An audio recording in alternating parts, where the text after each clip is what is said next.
Meus queridos e amados irmãos, é um prazer estar com vocês em mais um momento de estudo da palavra do nosso bom e maravilhoso Senhor.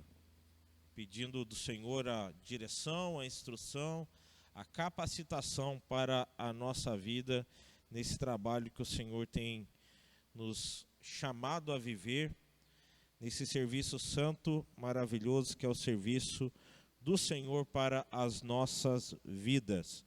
Sempre lembrando de rogar pela vida de queridos irmãos que têm enfrentado dificuldade nesse período, conhecidos nossos, irmãos da nossa igreja, irmãos de outras igrejas, rogando para que o Senhor continue nos abençoando e capacitando neste momento. Nós vamos orar, na sequência, louvar ao nosso Senhor com alguns cânticos. Pai amado e bendito, Senhor das nossas vidas, nós nos colocamos em mais este momento, ó Pai, para louvar, bendizer, exaltar o Teu santo e precioso nome. Somos gratos por tudo que o Senhor tem feito nas nossas vidas, porque o Senhor tem nos preservado em meio às lutas, ó Pai, em meio às dificuldades que se apresentam na nossa vida. O Senhor tem nos preservado com graça, com sabedoria, ó Pai, e por isso nós te somos gratos.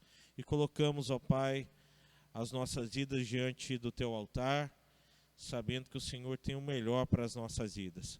Colocamos também, ó Pai, a vida de irmãos queridos nesse momento de oração que tem enfrentado dificuldade nesse período de pandemia, rogando do Senhor a instrução, a capacitação para que possamos avançar diante da Tua graça, do Teu sustento, da Tua santa e bendita provisão. Continue, Senhor, falando as nossas vidas, derramando sobre nós a Tua graça. É o que nós te pedimos, no santo e bendito nome de Jesus Cristo, nosso Senhor e Salvador. Amém. Louvemos ao Senhor com alguns cânticos. Boa noite aos irmãos, graça e paz a todos, em nome de nosso Senhor Jesus Cristo.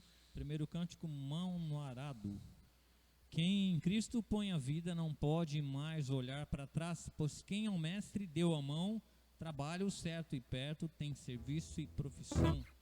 Ao nosso Deus, toda honra, todo louvor, toda glória. Profissão.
paz e a glória seja dada a Ti pelo que tens feito, pelo que tens sido, pelo que farás em nós, por tudo que Deus já tem feito no meio da nossa igreja, né, irmãos?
Meus queridos e amados irmãos, vamos abrir as nossas Bíblias no texto que se encontra no Evangelho de Mateus, capítulo 9. Nós vamos fazer a leitura a partir do versículo 35, indo até o versículo 38.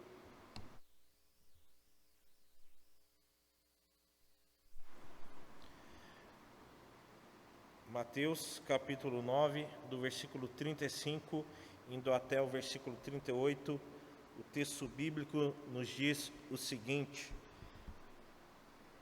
E percorria Jesus todas as cidades e povoados, ensinando nas sinagogas, pregando o evangelho do reino e curando toda sorte de doenças e enfermidades. Vendo ele as multidões, compadeceu-se delas, porque estavam aflitas e exaustas como ovelhas que não têm pastor. E então se dirigiu aos seus discípulos: A seara, na verdade, é grande, mas os trabalhadores são poucos. Rogai, pois, ao Senhor da seara que mande trabalhadores para a seara. Vamos orar? Bendito Deus, glorioso, nós nos colocamos diante da Tua presença, rogando a Tua direção, a Tua capacitação, para que nós possamos avançar diante da Tua graça, da Tua providência, da Tua direção, ó Pai. Pedimos que o Senhor continue falando aos nossos corações por intermédio da Tua santa e rica palavra, para que possamos, ó Pai, crescer no conhecimento que vem do Senhor, para que possamos ser boas testemunhas da Tua obra, ó Pai, caminhando firme no propósito que o Senhor nos chamou a viver. Continue falando as nossas vidas, é o que nós te pedimos e te agradecemos, no precioso nome de Jesus Cristo, nosso Senhor e Salvador. Amém. Meus queridos e amados irmãos, quando a gente olha para um texto assim, quando nós olhamos para o texto que Mateus nos escreve,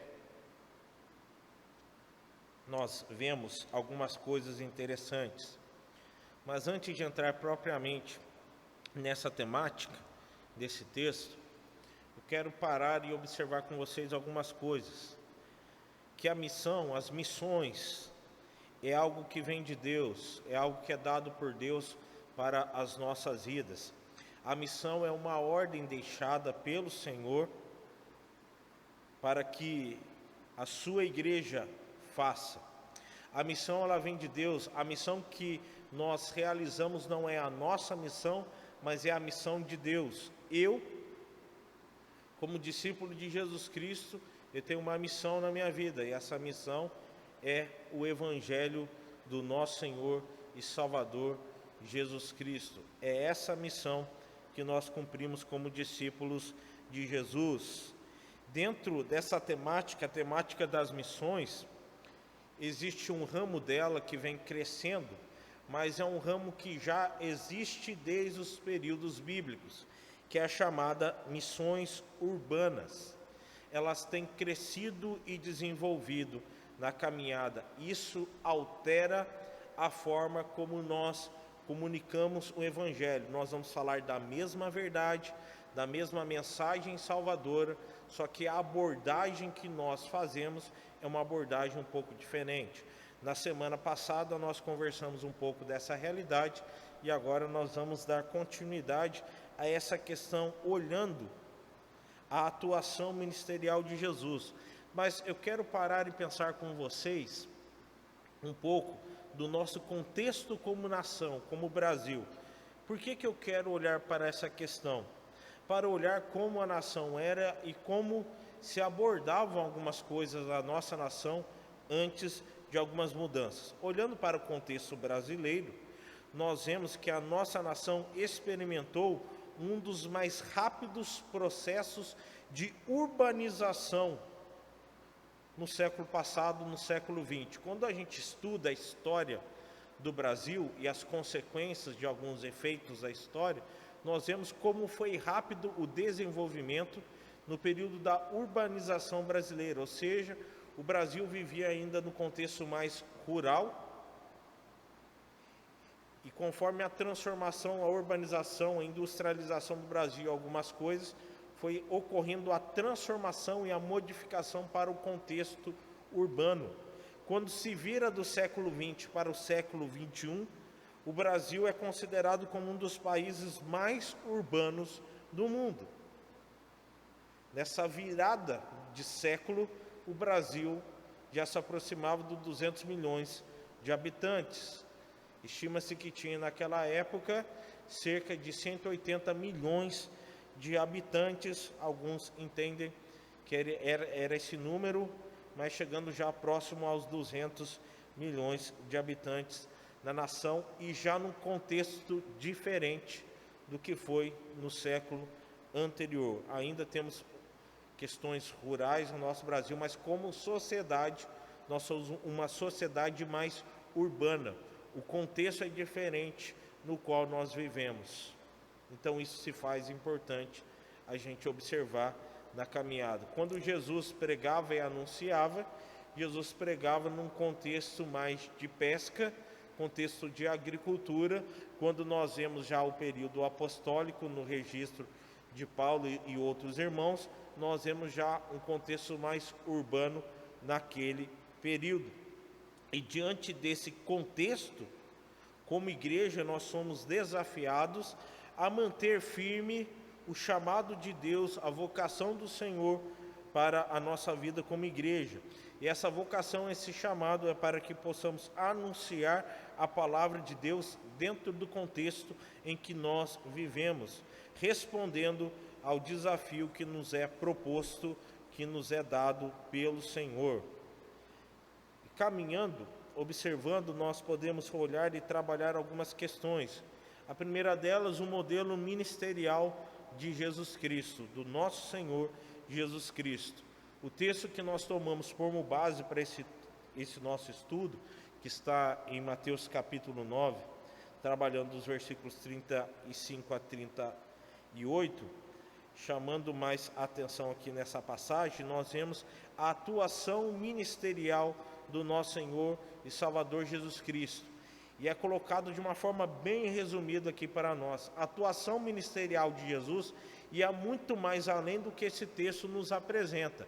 Mas aqui ele resume muito bem algumas questões que são essenciais do ministério de Jesus, que nós podemos trabalhar e vamos trabalhar nesse nosso momento de estudo da palavra do Senhor. No versículo 35, nós lemos sobre as ações comuns e cotidianas que eram presentes na vida e no ministério do nosso Senhor e Salvador Jesus Cristo. Ou seja, no seu cotidiano, ele percorria cidades, ele parava, adentrava cidades, ele passava por povoados, ele fazia a pregação da palavra, ensinando a palavra, curava pessoas, atendia pessoas para o entendimento deles da graça de Deus, do amor do Senhor, por meio da vida do nosso Senhor e Salvador Jesus Cristo. 3 verbos se apresentam nesse versículo, nesse texto, que resumem bem a atuação ministerial de Jesus. Quais são esses verbos? Ensinando, pregando, curando. Ensinando, pregando e curando. Essas ações, elas podem ser agrupadas em 2 áreas no ministério de Jesus Cristo. Uma delas, o ministério da palavra, e o outro ministério, o ministério da misericórdia. Esses 2 ministérios refletem a visão da restauração integral para aqueles que estavam perdidos, ou seja, por meio da palavra, por meio de ações de misericórdia, nós podemos compreender e entender o Evangelho e sermos restaurados aquilo que o Senhor nos chamou a viver por intermédio da boa graça do nosso bom e maravilhoso Senhor. Então nós vamos trabalhar aqui falando desses 2 ministérios, abordando esses 3 verbos que são levantados neste texto no versículo 35. Servindo a palavra. Jesus ensinava e pregava. Ele ensinava de maneira diversificada, ou seja, de formas diferentes. Ensinar e pregar aqui, nós temos que entender muito bem o que esses 2 verbos nos chamam a atenção. Vou trazer para a nossa questão no nosso contexto. Uma pregação, geralmente, ela não envolve participação dos ouvintes. Então, é uma exposição do texto bíblico, uma comunicação da mensagem bíblica. O ensino, o estudo, no nosso contexto, como nós falamos, é o momento onde nós abordamos mais algumas coisas, ampliamos o estudo da palavra do Senhor, observando alguns detalhes que muitas vezes no sermão nós temos que ser mais objetivos. Então, por meio do estudo e por meio da pregação, são formas que nós servimos a palavra. Jesus pregava a multidões, pregava no monte, pregava em casas, mas ele também ensinava nas sinagogas. Ou seja, ele aprofundava, tinha essa troca no ensino, no qual ele apresentava a palavra do Senhor e pessoas levantavam suas questões e levavam a ele. Ele não apenas ensinava, como ele pregava. Ele não fazia apenas nas sinagogas, mas muitas vezes ele fazia no ar livre ou em casas. Eram os locais onde Jesus fazia. Essa atuação de Jesus nos mostra como nós devemos, como igreja, desenvolver o ministério da palavra de Deus com relevância, para que possamos ser relevantes e realmente exista, então, aquele toque profundo na vida de pessoas, ou seja, fazer com excelência aquilo que o Senhor nos ensina por intermédio da sua bendita palavra. Então, observar as oportunidades e desenvolver, isso é extremamente crucial. Nem todos têm segurança para isso, mas todos podem falar da graça de Deus comunicar o Evangelho. Para que você possa falar do Evangelho a outra pessoa, você pode falar de uma maneira simples na qual a pessoa vai compreender. Depois, com o tempo, vai se aprofundando. Nós iniciamos a trajetória assim, desenvolvendo dentro da graça, da providência do nosso bom e maravilhoso Senhor. Os centros urbanos, meus queridos irmãos, as cidades, como elas têm se desenvolvido, nos apresentam oportunidades para a proclamação das Escrituras, para a comunicação das Sagradas Escrituras. E essa diversificação de coisas, esses modos que nós podemos fazer na pregação do Evangelho, são formas de anunciar a verdade bíblica. A verdade bíblica ela pode ser pregada e anunciada de uma maneira mais formal, ou seja, no culto público nós fazemos essa comunicação. Outra forma, de uma forma mais informal, numa conversa, assentado numa praça, numa casa, às vezes na praia, conversando com as pessoas, no nosso contexto aqui, não é? Então, todas essas questões são formas, maneiras diversas de se pregar, de se anunciar, de se conversar sobre as Sagradas Escrituras. É interessante observar como Paulo, ao escrever a Timóteo, ele o orienta para que ele pregasse a palavra, quer fosse o oportuno ou não, para que pudesse corrigir, repreender e exortar com longanimidade a doutrina sagrada. Então, observando essas questões, como Paulo orienta a Timóteo, nós podemos tirar essa orientação para a nossa vida e aprender com ela.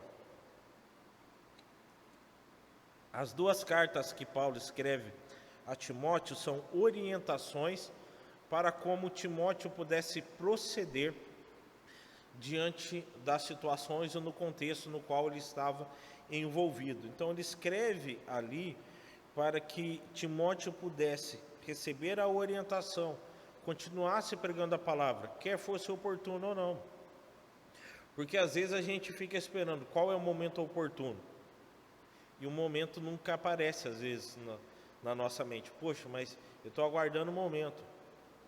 Mas nós temos que comunicar o Evangelho, quer seja oportuno, quer não, para que nós possamos avançar diante da graça e da providência do nosso bom Deus. Paulo, ele pregou e ensinou nas sinagogas.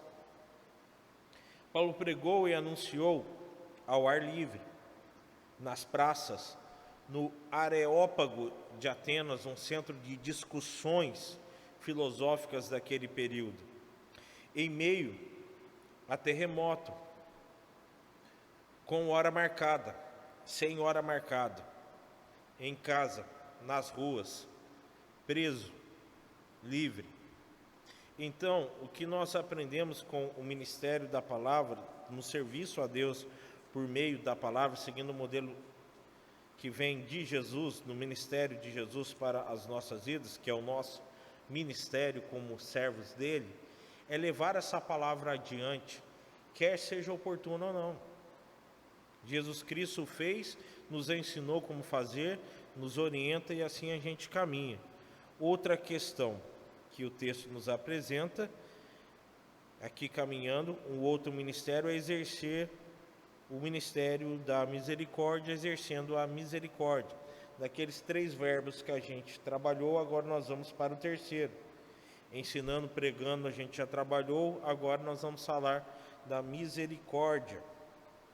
O Evangelho nos ensina que o Filho de Deus, ele curava toda a sorte de doenças e enfermidades das pessoas.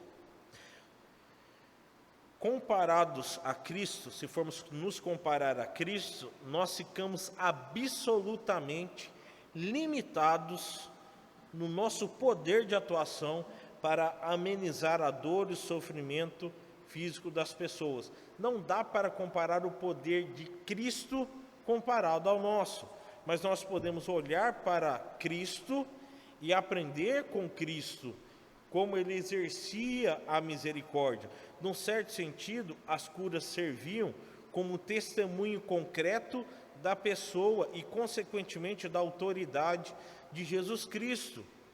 Se olharmos por esse prisma, nós não temos a mesma condição de Cristo. Contudo, as curas que foram efetuadas pelo nosso Senhor e Salvador Jesus Cristo revelam também a sua misericórdia diante do sofrimento e das necessidades físicas das pessoas, ou seja, a preocupação de Cristo em atender o necessitado, em demonstrar graça e misericórdia na vida daqueles que eram necessitados. Essa questão nós podemos exercer na nossa vida como discípulos de Jesus Cristo e podemos mostrar a graça bendita de Deus por intermédio do ensino que recebemos do Senhor e praticar na nossa vida como seus discípulos. Eu não posso tirar a dor de uma pessoa, mas eu posso confortá-la e consolá-la em meio ao seu sofrimento. Eu não posso tirar a dor da perda de uma pessoa, mas eu posso levar o meu abraço e comunhão à pessoa naquele momento de dor e ela se sente abraçada e afagada pela graça bendita do nosso bom Deus.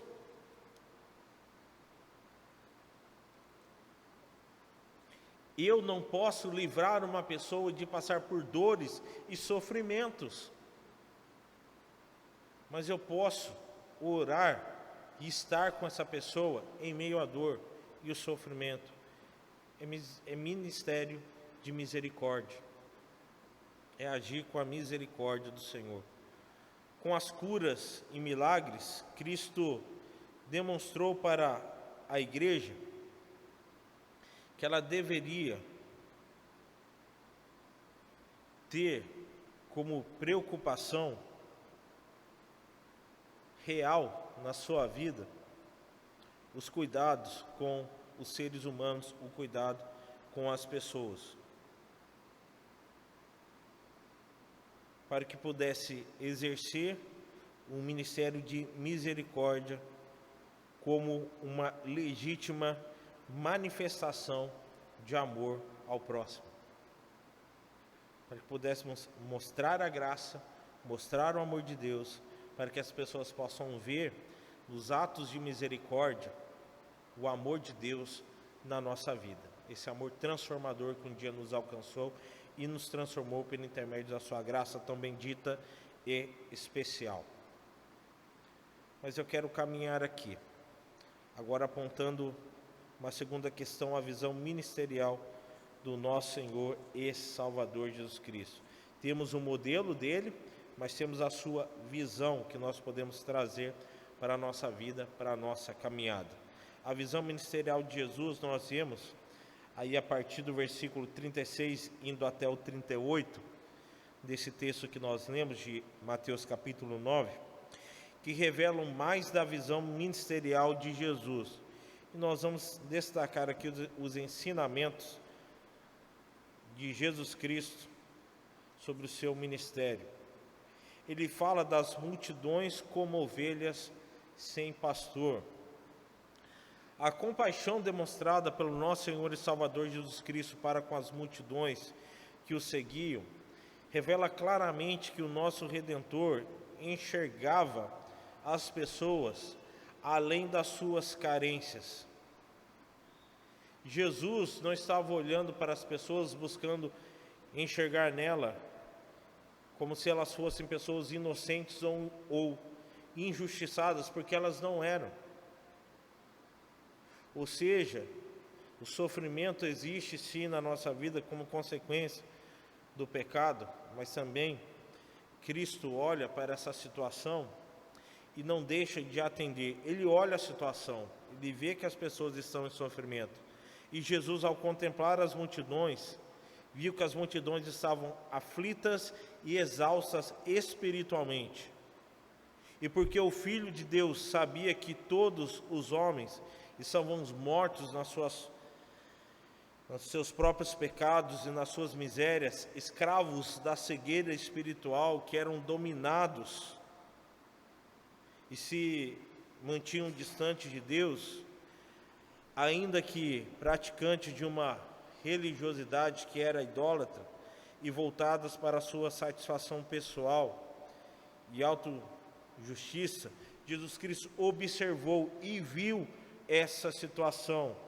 E o texto fala que ele se compadece, ou seja, ele age com compaixão para aquela multidão.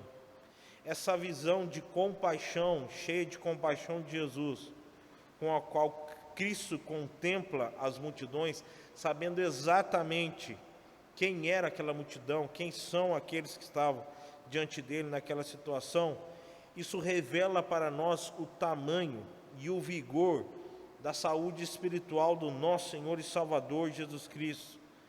E essa saúde espiritual dele é plena para as nossas vidas. Essa visão que nós temos diante da graça e da providência do nosso bom e maravilhoso Senhor, para que possamos desenvolver diante da graça e da providência do nosso Senhor.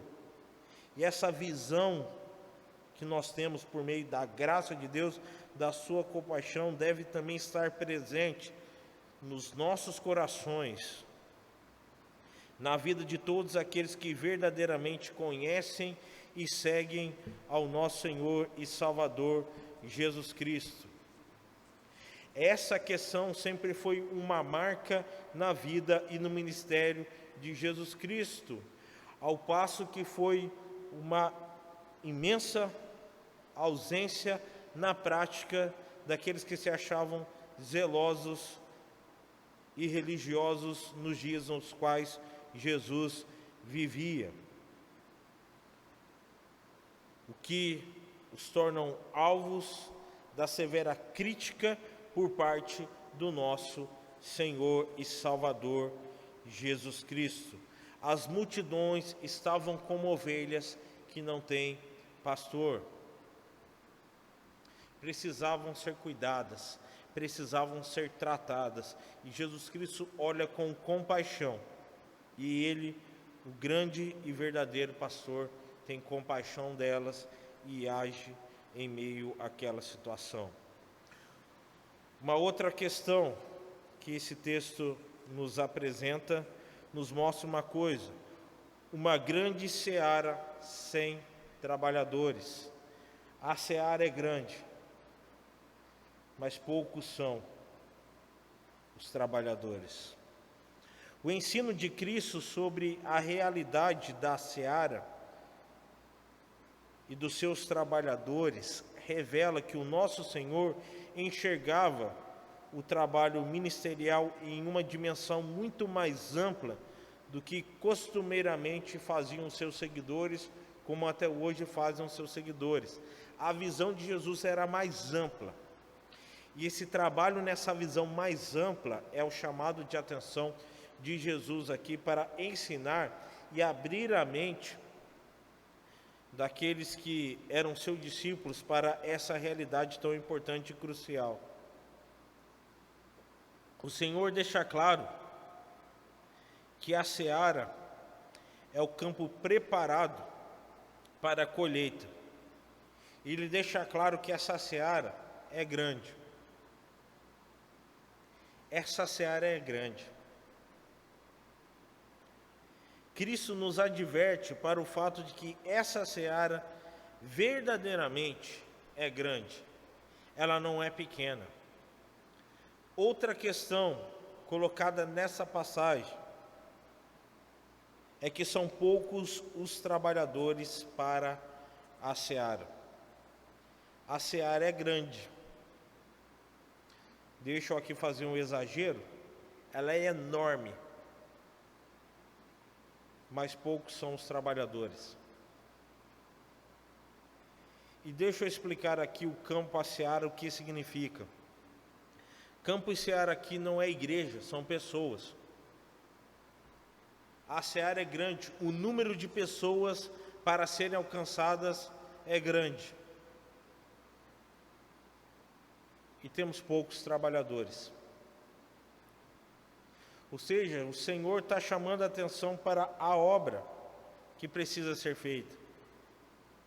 campo são pessoas que são espalhadas pelo mundo, e nós somos enviados a alcançar essas pessoas. Essa é a realidade que nós precisamos entender. Uma grande seara, grande número de pessoas a serem alcançadas, mas poucos trabalhadores. Talvez, dentro da vivência da fé, nós nos acostumamos com isso, porque a gente desenvolve na caminhada cristã a famosa função do multitarefa, fazer mais de uma coisa, e nós achamos que isso é normal, mas na verdade é uma adaptação que nós fazemos para que nós possamos fazer todas as coisas. Quando a gente centraliza demais as coisas e não ensina as outras, nós cometemos alguns erros. Dentre eles é não dar continuidade no processo do discipulado. Mas, pastor, discipulado não é falar do Evangelho, preparar a pessoa no Evangelho? Sim, mas o serviço na obra de Deus é Evangelho, que Evangelho é serviço. Então, o que acontece? Nós precisamos preparar outras pessoas. Nós precisamos caminhar e desenvolver diante da graça e da providência do nosso bom Deus, preparando e capacitando as pessoas para a realização da obra. Tem pessoas que são ótimas comunicadoras do Evangelho, mas elas são ótimas comunicadoras no que se diz respeito à questão e à preparação visual de material. Então ela prepara material, ela está evangelizando pelaquela forma, preparando conteúdo para isso. E hoje, pela graça bendita do nosso Deus, nós temos diversas empresas que têm se desenvolvido nesse trabalho para apoiar igrejas nesse trabalho, preparando questão visual para que se possa evangelizar, falar da graça bendita do nosso Deus. Se vocês tiverem curiosidade, depois me procure no particular, eu falo algumas dessas que eu já tenho conhecimento, que preparam materiais desde a infância até as idades mais avançadas para abordar pessoas. Tem pessoas que trabalham, vamos usar aqui o termo que a gente tem dentro da nossa realidade, por detrás das câmeras, para que tudo aconteça, que preparam, deixam tudo como precisa estar para que nós possamos comunicar, falar do Evangelho. Tem pessoas que trabalham com edições, mexendo com essas coisas para nos apoiar de uma forma como um todo na pregação, no anúncio do Evangelho, na graça do nosso Senhor. Isso tudo para nos dar ferramentas para alcançar aqueles que estão perdidos. Então, quando nós preparamos outras pessoas a fazer as mais diversas tarefas, estamos as capacitando para que elas possam crescer e desenvolver e, por meio do seu trabalho, também levar o Evangelho, para não ficar só recluso aqui na nossa vivência como igreja, mas que ela possa avançar as fronteiras, alcançando, ajudando e apoiando a obra do Senhor, mas pregando. A obra é grande, os trabalhadores são poucos. E aí vem a última questão que eu quero trabalhar, que é a oração necessária para que a seara do Senhor aconteça. Jesus ordena aos seus discípulos a orarem, a rogar-se ao Pai para que Ele enviasse trabalhadores para a seara. Ou seja, o versículo 38 ele fala: rogai, orai, buscai ao Senhor, o Senhor da seara, para que mande trabalhadores para a sua seara. Hoje nós somos conclamados, chamados a interceder pela expansão do reino de Deus. Enquanto nós tivermos fôlego de vida, enquanto nós tivermos com vigor, nós somos chamados a pregar e testemunhar do Evangelho. E mesmo se nos faltar a força e o vigor, ainda nós vamos permanecer pregando e anunciando o Evangelho. Seja no hospital, seja numa cama, seja caminhando com limitações, nós vamos continuar pregando e anunciando o Evangelho. É urgente a prática da oração na nossa vida e é urgente a prática da oração em prol do avanço do reino de Deus. A obra de Deus continua acontecendo, ela só vai deixar de ser feita aqui o dia que o Senhor nos chamar à eternidade. Mas até o momento em que o Senhor nos chamar à eternidade, tem obra para ser feita. Se temos poucos trabalhadores para a seara, e temos que orar ao Senhor para que o Senhor envie mais trabalhadores, nós não podemos cruzar os nossos braços e ficar tranquilos, no nosso conforto, no nosso sossego. Muito pelo contrário, nós temos que estar prontos a trabalhar e a desenvolver, orando, rogando ao nosso Deus, para que envie mais e mais trabalhadores para a sua seara. A seara é enorme. E os trabalhadores são poucos. Que o Senhor abra o nosso entendimento para essa necessidade. Entender que nós somos esses trabalhadores, que estamos preparando outros trabalhadores para a seara do nosso Senhor. Por isso nós devemos orar. Porque é Deus quem efetivamente produz a conversão, a transformação dos corações. E usa pregações, estudos, anúncio do Evangelho, assim como concede oportunidade à igreja para anunciar a sua palavra. Quem transforma, quem muda uma vida é Deus. Quem leva a pessoa a entender a graça bendita é o Espírito Santo de Deus. Para que a pessoa tenha sua mente aberta a compreender aquilo que o Senhor tem para a sua vida, abrindo a sua mente, abrindo o seu entendimento para que ela possa crescer e desenvolver diante da graça e da providência do nosso bom e maravilhoso Senhor. Meus queridos, é hora de rogarmos a Deus para que Ele nos capacite, para que Ele nos use, para tornar o nome do Senhor conhecido, o nome do Senhor glorificado. Meus irmãos, eu quero fechar a nossa mensagem aqui, destacando 3 questões necessárias para que a obra missionária seja feita. Para que a obra missionária seja feita, é necessário oração. Oração é rogar ao Pai, para que o Pai faça a sua vontade, para que a obra dele seja feita. Oração não é uma escolha. Oração é uma prática devocional que deve estar presente na nossa vida. Com a oração, nós aprendemos de quem nós dependemos. E essa obra depende dele. Então nós temos que orar. Segunda questão para que a obra do missionário seja feita: entender que a seara é do Senhor.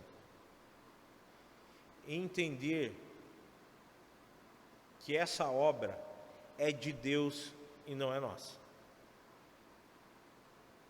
Nossa, que eu digo aqui no sentido de propriedade.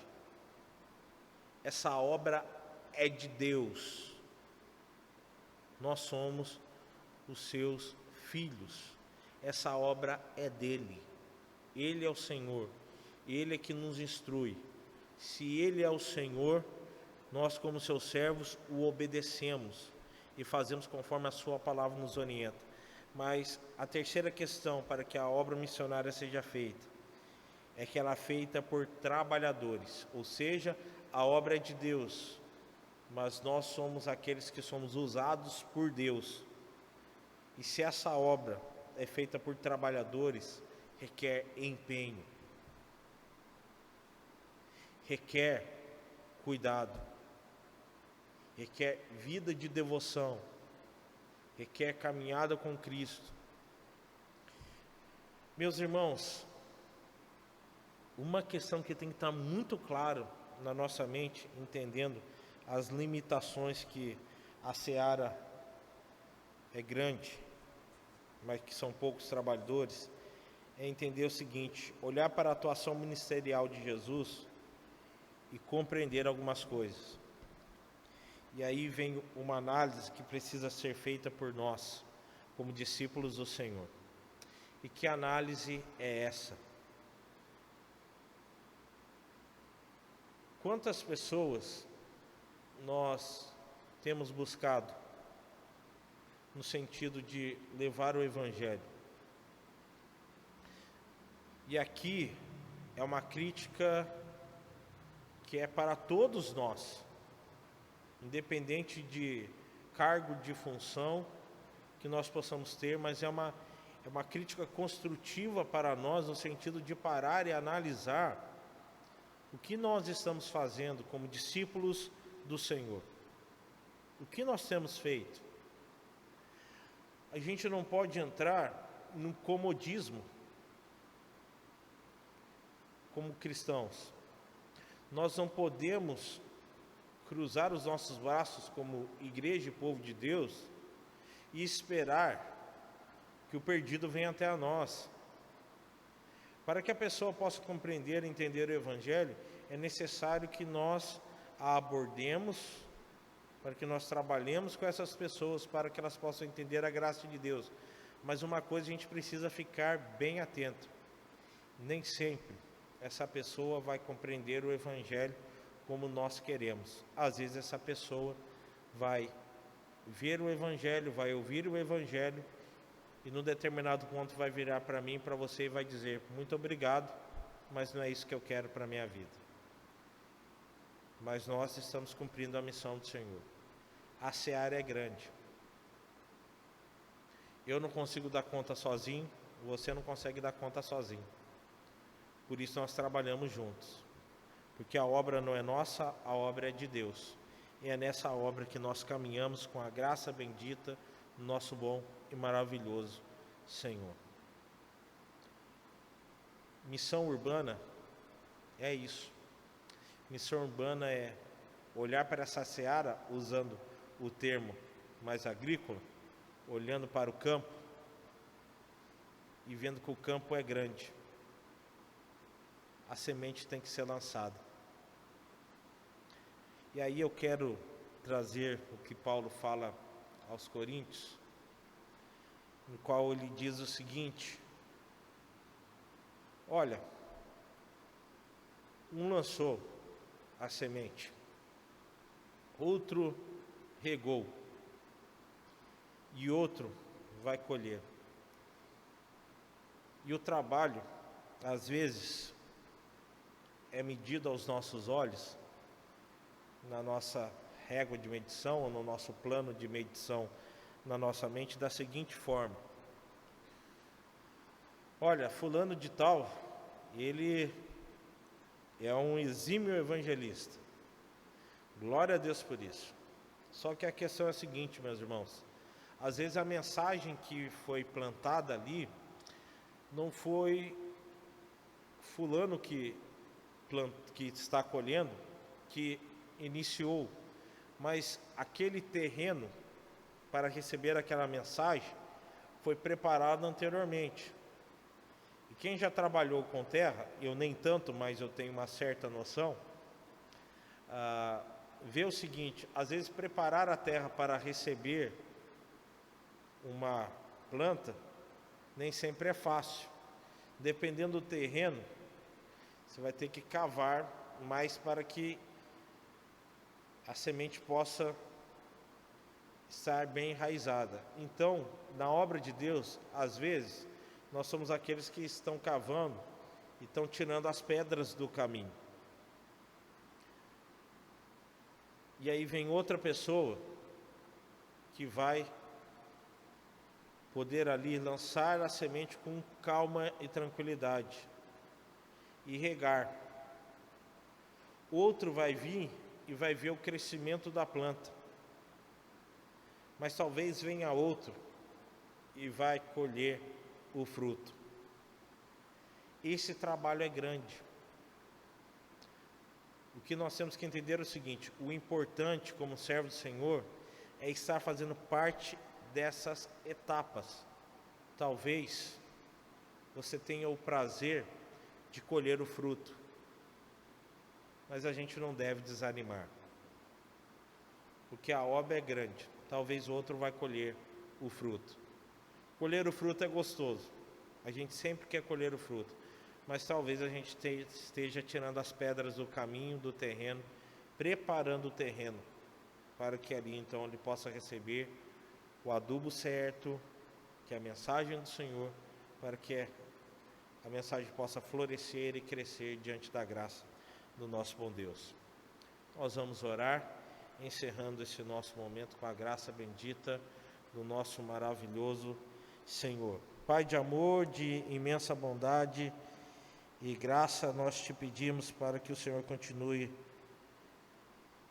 derramando da tua graça, do seu amor, da sua direção para as nossas vidas, e pedimos que você continue, ó Pai, nos direcionando nessa obra, entendendo, ó Pai, o exemplo que vem do teu Filho Jesus Cristo, entendendo o seu sustento, a sua providência, o seu amor, a sua graça, e pedimos que o Senhor continue nos abençoando e capacitando, para que nós possamos avançar diante da graça, do amor do Senhor, e entendendo, ó Pai, que a seara é grande, e entendendo conforme o Senhor disse, Senhor Jesus Cristo, que são poucos os trabalhadores, e entendendo que temos que ter compaixão pela vida de pessoas, e orar para que o Senhor continue levantando pessoas para continuar caminhando na graça e na providência do nosso bom e maravilhoso Senhor. Continue, Senhor, derramando sobre nós a tua graça, tão bendita e gloriosa. É o que nós te pedimos e te agradecemos, no santo e bendito nome de Jesus Cristo, nosso Senhor e Salvador. Amém. Que Deus abençoe a sua vida diante da graça e da providência do nosso Senhor. E deixa eu fazer um pedido especial a vocês aqui, que têm nos acompanhado, não só os nossos irmãos da nossa igreja, mas aqueles que tanto nos acompanham, e graças a Deus, obrigado pelo feedback de vocês nesse sentido, mas eu quero fazer um pedido. E aqui, vocês podem me chamar do pastor youtuber, ou blogueirinho, conforme está na moda falar, né? A questão é a seguinte: para que cada vez mais o canal nosso no YouTube possa ser divulgado, há necessidade dos irmãos curtirem, deixar nos comentários, compartilhar. Com isso, o YouTube entende que está tendo engajamento. Nós agradecemos a quantidade de irmãos que têm se inscrito, de pessoas que têm se inscrito, nos apoiando nesse sentido. Mas esses engajamentos são importantes para que nós possamos continuar alcançando mais e mais pessoas diante da graça e da providência do nosso bom Deus. Então, esse é o nosso pedido, essa é a nossa orientação. Se você puder nos ajudar nesse sentido, nós te agradecemos, tá bom? Que Deus abençoe a sua vida, derrame sobre a sua vida a graça bendita dele, que você continue caminhando na graça e no amor do Senhor. Obrigado você que nos acompanhou nesse momento, desse estudo da palavra do Senhor, ou você que veio a ver posteriormente numa outra data. É um prazer poder estar com vocês nesse momento, podendo falar do amor, do sustento do nosso bom Deus, crendo sempre na graça dele. Nada foge ao controle do nosso Deus. Essa situação é passageira, é uma breve e momentânea tribulação. Nada se compara à glória bendita do nosso Deus. Que o Senhor nos abençoe e continue derramando sobre nós a sua graça tão bendita e especial. Que Deus te abençoe.